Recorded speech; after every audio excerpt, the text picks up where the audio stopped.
nurkii indhahaygu sawtan markaa Abdiraxmaan oday bay ku leedahay sawtan waxa weeyaan horta Ilaahay baa mahadle marka labaadna adiga ayaa mahadle oo fiidiyoga iyo clipkaba iga duubay oo wariye khaasa aniguna Xuseen Mandela anahay waxaan jecelahay gabadh kamida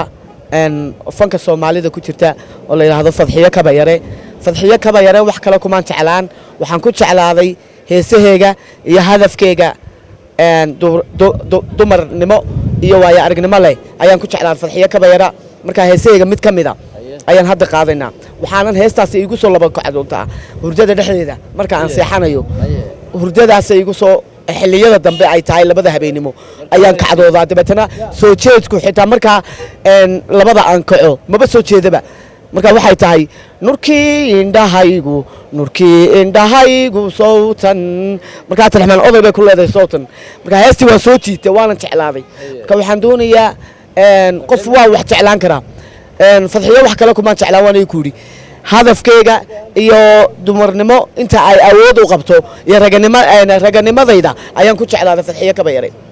iga aqbasho waxaan sameyn lahaa de cuntana maan cuneen kawdhe habeenkaale waxay noqon lahayd soon